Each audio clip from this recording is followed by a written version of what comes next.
Assalamualaikum warahmatullahi wabarakatuh.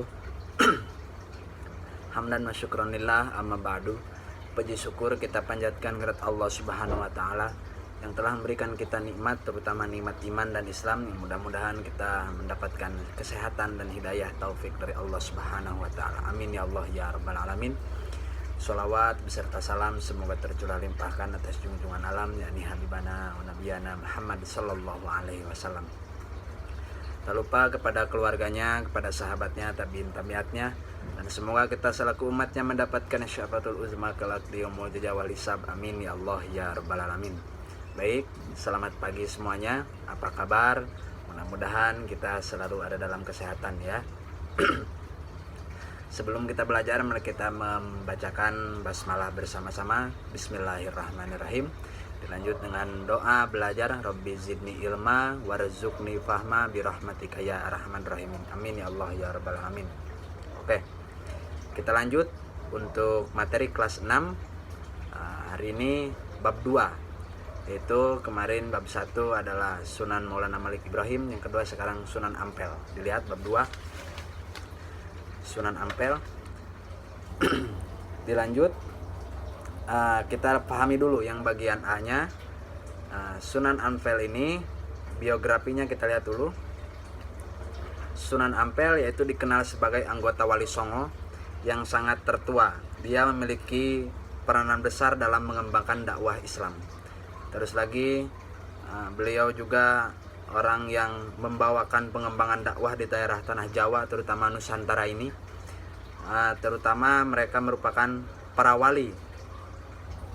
Ia menurunkan dari tangannya muncul wali yang lain seperti pendakwah-pendakwah Islam di tanah Jawa. Jadi Sunan Ampel ini adalah luar biasa, bisa melahirkan atau mengkaderkan wali-wali gitu ya. Kita lihat silsilah Sunan Ampel. Dari mana Sunan Ampel ini? Yang bagian 1. Sunan Ampel ini mempunyai nama aslinya itu Sayyid Ali Rahmatullah. Beliau tinggal di tanah Jawa, gelar Raden Rahmat dari sang paman. Jadi ada istilahnya juga, ada Raden Rahmat, ada Sunan Ampel. Nanti kenapa disebut Sunan Ampel ada. Ini Raden Rahmat oleh pamannya dikasih gelar. Terus siapa itu pamannya? Prabu Brawijaya. Sebagaimana Maulana Malik Ibrahim ini, beliau juga bukan asli Jawa. Beliau berasal dari Campa, yang bab 1 itu kemarin. Masih keturunan bangsawan karena kakeknya adalah dari Raja Campa. Beliau lahir di Campa 1401 Masehi. Ayah beliau adalah ulama besar dari Samarkand ya, dari Samarkand yang menganut madhab Imam Syafi'i. Terus lagi bernama, siapa namanya? Syekh Ibrahim As-Samarkand, dan ibunya putri Raja Campa yang bernama Dewi Chandrawulan itu. Jadi keturunan orang Samarkand. Sunan Ampel ini ya. Kedua, kehidupan Sunan Ampel. Bagaimana kehidupan Sunan Ampel? Kita lihat ya secara singkatnya. Sunan Ampel ini menikah dengan Ageng Manila. Nyai Ageng Manila, putri Arya Teja, seorang adipati Tuban. Dari perkawinan itu dikaruniai beberapa putra dan putri. Putranya menjadi seorang pengurus wali Allah Subhanahu wa taala. Penerus wali adalah Sunan Bonang dan Sunan Derajat. Jadi Sunan Bonang ini adalah anaknya Sunan Ampel dan Sunan Derajat. Ketika Kesultanan Demak hendak didirikan, Sunan Ampel turut membantu berdirinya perjalanan Islam pertama di Pulau Jawa. Juga menyuruhnya Raden Fatah, putra Prabu Brawijaya, untuk menjadi sultan pertama di Demak 1475 Masehi. Sunan Ampel juga turut membantu pembangunan Masjid Agung Demak pada 1477 Masehi. Dari tempat tiang ulama masjid itu, salah satunya diberi nama Sunan Ampel. Oke, baik. Setelah Maulana Malik Ibrahim wafat, Sunan Ampel ini diangkat menjadi sesepuh wali Songo. Ia sebagai mufti atau pemimpin agama Islam setanah Jawa. Jadi setelah ayahnya meninggal, Syekh Maulana Malik Ibrahim, beliau diangkat sebagai wali setanah Jawa nih, atau dulu masih setanah Jawa. Beberapa murid beliau Sunan Ampel menjadi anggota Wali Songo juga, diantaranya Sunan Giri, Sunan Kalijaga, Sunan Muria, Sunan Kudus, dan Sunan Gunung Jati. Ada 5. Setelah diangkat menjadi sesepuh, para wali yang lain tunduk patuh terhadap Sunan Ampel. Nah, jadi 5 wali ini tunduk kepada Sunan Ampel. Kenapa? Karena Sunan Ampel ini adalah yang ditokohkan atau yang dituakan, ya, sesepuh, mufti. Nah, sebagaimana Nabi Muhammad SAW bersabda bahwa balighu anni walau ayatan. Nah, sampaikanlah risalah walaupun 1 ayat. Hal ini secara tidak langsung menceritakan bahwa dakwah merupakan tugas bagi setiap muslim, baik pedagang, petani, nelayan, pejabat maupun raja. Dakwah itu penting, harus untuk menyebarkan Islam, agama Islam. Nah, menyampaikan kebenaran Islam kepada semua orang di mana saja. Raden Rahmat atau Sunan Ampel ini diketahui sebagai tokoh menjalankan amanat agama dengan sangat baik. Beliau berdakwah dengan memberi pelajaran yang baik, dengan berdiskusi yang baik, sebagaimana firman Allah surat An-Nahl. Nah, jadi di mana di Al-Quran juga dijelaskan Sunan Ampel ini juga menjelaskan atau mengajaknya itu secara sopan, jadi dengan pelajaran gitu. Kita lihat di surat An-Nahl ayat 125, ya. A'udzubillahi minasyaitonirrajim. Bismillahirrahmanirrahim. Ud'u ila sabili rabbika bil hikmati wal mau'izatil hasanah wajadilhum billati hiya ahsan. Inna rabbaka huwa a'lamu biman dhalla an sabilihi wa huwa a'lamu bil muhtadin. Shadaqallahul azim. Artinya, seluruh manusia kepada jalanmu dengan hikmah dan pelajaran, yang baik, dan bantahlah mereka dengan cara yang baik pula. Sesungguhnya Tuhanmu dialah yang mengetahui tentang siapa yang tersesat dan di jalannya, dan dialah yang lebih mengetahui orang-orang yang mendapat petunjuk. Nah, kata Allah pun begitu. Jadi mengajar kepada orang lain itu, berdakwah itu tidak dengan cara kasar, tidak dengan pemaksaan, tapi dengan pelajaran dan hikmah. Nah, begitu. Itu dipakai tuh oleh Sunan Ampel ketika dulu. Luar biasa. Nah, setelah itu kita lihat perjalanan dakwah Sunan Ampel seperti apa dan bagaimana. Ada tuh yang bagian 3. Yang 3-nya, sepeninggal Majapahit Gajah Mada dan Prabu Hayam Wuruk, kerajaan Majapahit mengalami masa kemunduran. Nah, ketika Raja Majapahit meninggal, kerajaan Majapahit ini mundur. Bagaimana mundurnya? Semua bermaksiat. Maksud bermaksiatnya bagaimana? Ada yang mabuk-mabukan, berpesta pora, ada juga ya berpecah belah karena jahiliyah gitu, karena sudah tidak ada yang tokoh yang disegani. Akhirnya penduduknya itu sampai upeti yang untuk raja pun tidak sampai. Nah, akhirnya kan di situ kebingungan, risih dan khawatir masyarakatnya ini kalau begitu terus gak akan maju. Terutama kerajaan Majapahit akan mudah dijajah. Akan ada, kalau misalkan ada penjajah atau menyerang, kerajaannya bakalan kalah. Karena sumber kekuatannya dan masyarakatnya itu sudah tidak peduli lagi. Nah, akhirnya rame di situ. Nah, lalu Prabu Wijaya sedang sadar bila kebiasaan itu diteruskan, kerajaan Majapahit itu akan lemah. Akhirnya Ratu Drawarati, adik dari Ibu Said Rahmatullah, bibi ya kalau sekarang itu, yaitu Dewi Cendrawulan, istri Prabu Brawijaya, ikut merasakan risau juga. Akhirnya mengenalkan Said Ali Rahmatullah dari Samarkand bisa diundang ke sini untuk membina atau mendidik masyarakat Majapahit. Dan para pengurusnya atau para kerajaan-kerajaannya gitu ya. Nah, bisa tuh katanya diundang aja, itu suruh di sini menasehatinya.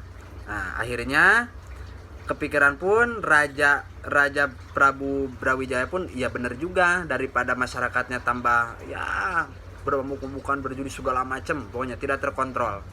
Nah, akhirnya disetujuilah karena pendapat istrinya itu.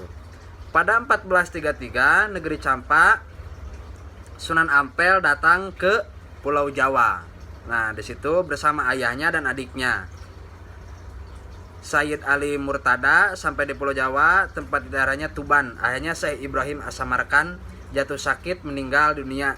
Sang adik Sayyid Ali Murtada meneruskan dakwahnya keliling hingga ke Pulau Nusantara Tenggara, Madura dan Bima. Di sana dia mendapat sebutan Raja Pendita Bima. Nah, adiknya juga sama menyebarkan agama Islam. Cuma dia ke daerah Nusa Tenggara, seperti Madura, Bima, sehingga karena berdakwahnya itu mungkin ya mendapatkan positif ya, baik kembalinya yang baik dari masyarakat. Akhirnya mendapat gelar Raja Pendita Bima. Ia memutuskan untuk berdakwah di Gresik hingga wafat. Nah, kalau adiknya di Gresik. Adapun Sayyid Ali Rahmatullah pergi menuju Majapahit menemui bibinya, yaitu tadi bibinya. Akhirnya datang menemui bibinya, yaitu Dewi Drawarati, untuk menjadi Praimesuri Raja Majapahit terakhir. Nah, jadi akhirnya Sayyid Ali Rahmatullah ini atau Sunan Ampel akhirnya menikahi putri seorang raja, Raja Majapahit. Nah, beliau diterima dengan baik oleh paman bibinya, juga di daerahnya, di tanahnya di daerah Ampel Denta. Nah, disimpan di Ampel Denta di Surabaya. Raden Ampel menjadikan Ampel Denta sebagai basis dakwah, jadi daerah situ. Nah, sehingga di situ membangun masjid pesantren. Nah, karena tinggalnya di Ampel Denta, akhirnya mendapat sebutanlah namanya Raden Rahmat ini Sunan Ampel, karena di tempat tinggalnya itu disebutnya Ampel Denta. Nah, itu kenapa disebut Sunan Ampel ya. Itu. Jadi perjuangan dakwah Sunan Ampel itu begitu. Perjuangannya itu ringkasnya. Nanti ada tuh bagaimana dakwahnya, sistematika dakwahnya seperti apa dan bagaimana. Itu disebutnya perjuangan dakwahnya secara sekilasnya ya, penjelasannya. Nah, Prabu Brawijaya pun sangat senang. Kenapa sangat senang? Karena yang disampaikan nasihat-nasihat oleh Sunan Ampel ini ternyata membawakan dampak yang baik.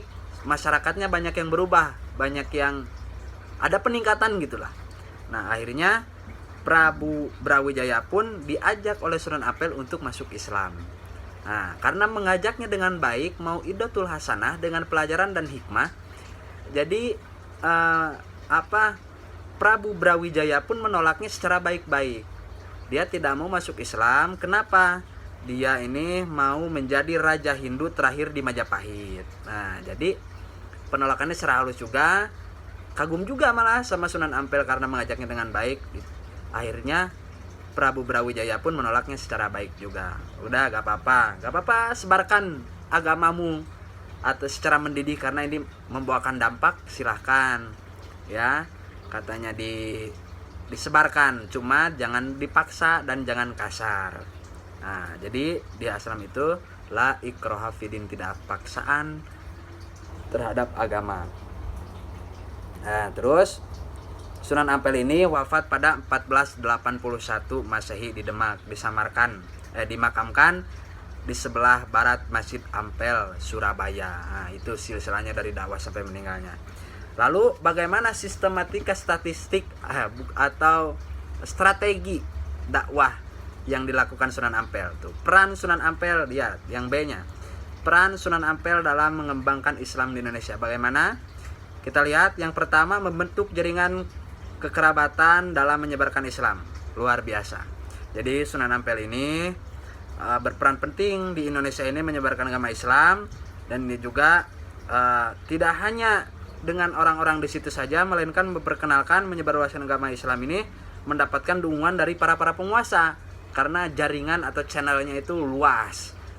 Jadi banyak kenalan juga, akhirnya banyak pendukung atau banyak ulama-ulama yang ikut serta gitu, yang membantu. Di antaranya Raden Usen tuh, yang pertama Raden Usen merupakan mubalik asal Rusia Selatan dekat Samarkand. Ia cukup ditugaskan sebagai imam dan mengislamkan masyarakat Sumenep, Madura. Kemudian Raden Rahmat menikahkannya dengan sang putri Arya Baridbin, Adipati Madura. Akhirnya ditikahkan. Nah, terus lagi yang kedua, Syekh Waliullah Islam menikah dengan putri Retno Sambodi, anak Lambu Murida, penguasa Pesuruan yang dikenal sebagai Mbah Gunung Bromo. Yang ketiga, Syekh Maulana Garib menikah dengan Niken Sundari, salah seorang putri Patih Majapahit bernama Mahodara. Nah, itu ya. Yang keempat, yang mendukung atau yang mensupport dakwah Islam Sunan Ampel ini, yang keempat Raden Rahmat menikah dengan putrinya. Raden Rahmat ini menikahkan putrinya Adik Mas Martosia dengan seorang santri bernama Raden Paku, yaitu Sunan Giri. Raden Paku itu Sunan Giri. Adapun putrinya yang lain, Adik Mas Martosima, dinikahkan dengan Raden Fatah Adipati Demak. Nah, jadi ini harus ada apa disebutnya, kalau memperhatikan pakai buku itu harus didalami ya, harus diresapi, harus fokus, karena di sini kalau sejarah ini terkait waktu dan misalkan peristiwa-peristiwa penting itu harus benar-benar. Nah, lalu yang kedua, sistem peran dalam berdakwahnya itu melakukan perubahan menuju tradisi bernilai keislaman. Contohnya apa? Contohnya dalam berdakwah Sunan Ampel pun mengajarkan Islam dengan cara yang pertama damai, moderat, toleran, dan menghargai tradisi orang. Jadi tradisi orang-orang kerajaan Majapahit, khususnya di mana tadi, Ampel Deta, Surabaya, kan masih banyak agama-agama Hindu, Buddha. Nah, akhirnya mengubah tradisinya. Sebagaimana tradisinya, yaitu mengubah tradisi serada dengan kenduri. Nah, bagaimana serada ini adalah ucapan peninggal orang masyarakat Majapahit. Ucapan digelar setiap ke-12 dari kematian orang tersebut. Nah, akhirnya Sunan Ampel pun sama, membuat seperti 3 hari setelah kematian, 7 hari, 40 hari, 100 hari, kan 1000 hari. Nah, itu berkumpul keluarga, mendoakan, berzikir, tahlil, dan berdoa. Jadi tradisi ini bukan meniru orang Hindu Buddha, bukan, tapi Sunan Ampel yang menciptakan, Sunan Ampel yang mendirikan, ya. Itu. Terus yang ketiga, membangun masjid dan pesantren sebagai pusat penyebaran agama Islam. Nah, masjid ini ada masjid yang didirikan oleh Sunan Ampel tahun 1421 Masehi, memadukan arsitektur Buddha dan Hindu dan Islam, diperpadukan tuh. Nah, terus memiliki 16 tiang utamanya, yaitu dari kayu pilihan yang sangat kokoh. Nah, di sana masjid ini terdapat makam Sunan Ampel yang wafat pada 1481. Nah, jadi di masjid ini kalau sekarang ke sana ada makam Sunan Ampel di situ. Lalu apa ajaran Sunan Ampel yang apa disebutnya, yang populer yang mudah dipahami, yaitu menerapkan 5 limo. Moh itu tidak, limo itu 5. Nah, ini ciri khas dalam berdakwah Sunan Ampel itu ini, moh limo. Yang pertama, moh main, tidak mau main. Main apa? Main judi. Main judi. Yang kedua, moh ngombe, tidak mau minum minuman yang memabukkan. Yang ketiga, moh maling, tidak mau mencuri. Yang keempat, moh madat, tidak mau menghisap candu atau ganja. Nah, yang kelima, moh madon. Jadi tidak mau berzina, ya. Tidak berzina. Beliau yang pertama kali menciptakan huruf Pagon. Pagon ini tulisan yang ada di Iqra tuh atau di jilid Quran awal itu ada. Jadi tulisan Latin Melayu, ya, kalau sekarang itu Melayu. Jadi Arab itu kan alif ba ta, ada di situ, ada tulisannya tuh, alif ba tulisannya. Karena supaya memudahkan orang yang belum bisa membaca Al-Qur'an itu, ya. Itu cara berdakwah Sunan Ampel itu ada 3, membentuk jaringan kekerabatan dalam menyebarkan Islam tadi. Yang kedua, melakukan perubahan menuju tradisi bernilai keislaman seperti tadi tradisi serada diganti dengan kenduri. Kenduri itu ya diubah dengan adat kebiasaan Islam. Seperti tadi tahlilan, berzikir yang 3 hari, 7 hari, 100 hari, 1000 hari. Nah, itu diubah. Itu bukan mengikuti orang-orang Hindu Buddha, tapi apa disebutnya? Diciptakan supaya tidak hamur atau tidak apa disebutnya, supaya tidak sedikit-sedikit lah merubah kebiasaan orang-orang Hindu. Yang ketiga, mendirikan masjid dan pesantren, di mana masjid didirikan 1421 Masehi dan pesantren juga didirikan gitu ya. Di mana pesantrennya ini mengajarkan Al-Quran, syariat, tasawuf. Nah, di pesantren ini dan juga mengajak beberapa wali lainnya seperti Raden Paku yaitu Sunan Giri, Sultan Demak, Sunan Bonang dan Sunan Derajat untuk menjadi tokoh atau menjadi pelopor penyebaran agama Islamnya di pesantren. Kalau sekarang Dewan Kiainya ya. Nah, ciri khasnya itu Sunan Ampel itu menerapkan 5 moh limo, yaitu moh itu tidak mau, limo itu 5. Jadi 5 hal yang tidak mau dilakukan. Moh main, moh ngombe, moh maling, moh madat, moh madon. Nah, itu. Dan juga menciptakan tulisan Latin Melayu ya. Lalu apa sikap positif yang harus kita tiru, yang kita ambil, kita pelajari dari sikap Sunan Ampel ini? Yang pertama, berdakwah dengan santun. Nah, kita ingat tadi Prabu Brawijaya ketika diajak masuk Islam oleh Sunan Ampel. Beliau menolak secara halus. Kenapa? Karena Sunan Ampel pun mengajaknya secara lemah lembut dan santun. Akhirnya menolak secara halus. Yang kedua, sikap positif pribadi Sunan Ampel ini yang harus kita tiru, toleransi terhadap tradisi dan budaya setempat. Seperti tadi, yang kebiasaan umat Hindu itu 7 hari ya begitu mengadakan ritual ya, kebiasaan mereka diubah atau diciptakanlah oleh Sunan Ampel supaya daripada begitu-begituan gak ada manfaatnya, mending berzikir, tahlil ya. Yang ketiga, pemimpin arif dan bijaksana. Nah, mana? Jadi Sunan Ampel ini pemimpin yang dapat merangkul tanpa memandang kasta dan jabatan. Jadi umatnya semua sama, menerapkan inna akramakum indallahi atqakum. Sesungguhnya yang paling mulia di hadapan Allah itu adalah ketakwaannya, bukan dari kastanya, jabatannya ya. Terus lagi bukan pemimpin agama namun juga pemimpin dalam pemerintahan. Jadi Sunan Ampel ini tidak juga memimpin di wali disepuhkan, terutama dipimpin juga di disebutnya di pemerintahan ya. Itu mungkin ya yang dapat disampaikan Sunan Ampel ini. Mudah-mudahan bermanfaat. Terima kasih atas waktunya.